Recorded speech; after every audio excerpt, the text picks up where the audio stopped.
অনেকেই নিজের নাম টপার লিস্টে না দেখতে পেয়ে হয়তো দুঃখ পেয়েছে, কিন্তু এটা বুঝতে হবে যে টপারদের মধ্যে একজন হওয়া চারটিখানি কথা নয়।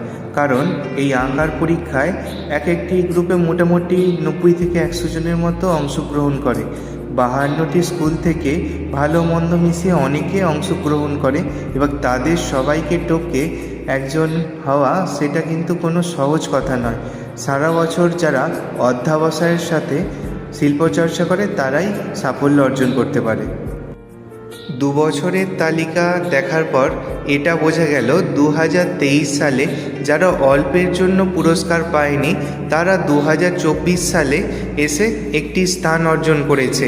এবার এই বছর যারা 2024 সালে অল্পের জন্য কিছু স্থান অর্জন করতে পারলে না, তারা চেষ্টা করবে যেন 2025 সালে তোমরা কিছু করে দেখাতে পারো। তাছাড়া যারা পড়াশোনা শিখছে তাদের অবশ্যই সপ্তাহে একদিন আঁকার ক্লাসে যাওয়া প্রয়োজন, তাতে মনোযোগ বৃদ্ধির অভ্যাসটি গড়ে ওঠে।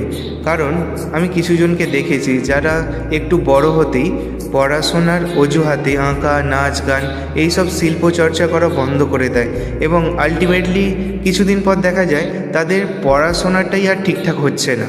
কারণ মানুষের একটা জিনিস সবসময় ভালো লাগতে পারে না, এটা ইম্পসিবল।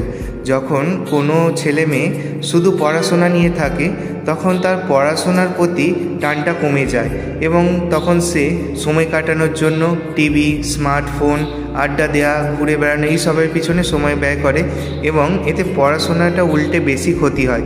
যদি এর পরিবর্তে আঁকা, নাচ, গান এইসব শিল্পচর্চা নিয়ে থাকে তাহলে একটা ভালো কালচার গড়ে ওঠে এবং যখন পড়তে ভালো লাগবে না ঠিক সেই সময় যদি এই কালচার নিয়ে চর্চা করে তাহলে কিছুক্ষণ পর আবার পড়াশোনার প্রতি মনোযোগটা ফিরে আসবে।